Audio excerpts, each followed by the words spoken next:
So, hello everyone, welcome to another session with me, Victor. Here's tech tips on how to make your laptop faster. Now, the first thing you have to do is to go to your File Explorer.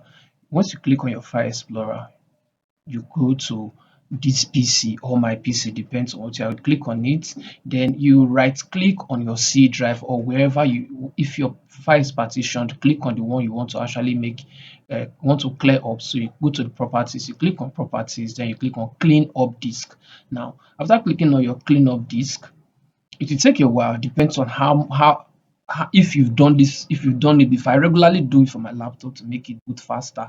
Now you clean it up, then make sure you don't select your download folder, because if you do, it will permanently delete every files in that particular folder. So ensure you select the folder that contains junk file, cache files, and your recycle bin. After doing that, you click on clean up now. Then after clicking on that particular command, you let it scan your PC. Sometimes it will take a lot of time, depending on how much you've done it before. If you've not done it on your PC, you will see that you might see files of as high as 10 gig, 15 gig, even some as high as 60 gig worth of files, mostly if you update your PC regularly. So make sure you clear these files. They actually will be sitting on your RAM, so make sure you clear them off. Now you let it scan properly. Say it takes a lot of time if you've not done it before, and if your number of files is trying to clear up and much, you take a lot of time.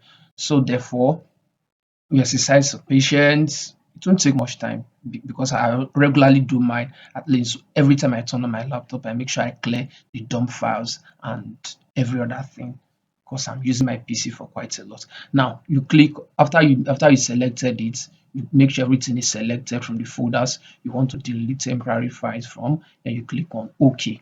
Now you see the command here say to permanently delete these files. You click OK too. So once you click on that, you delete the files now. You click on delete files now. Once you click on your delete files now, it will it will scan your PC again and delete everything that you've selected to be deleted. Now that is to as far as you want. So just doing this regularly will make your laptop boot faster and at the same time save up space for you, because sometimes when you do Windows updates, when your antivirus scans your PC, and every other thing you are trying to do, every other junk files that are in your system, web pages you opened, they are sometimes stored in your local storage. So make sure you clear them. Thank you very much.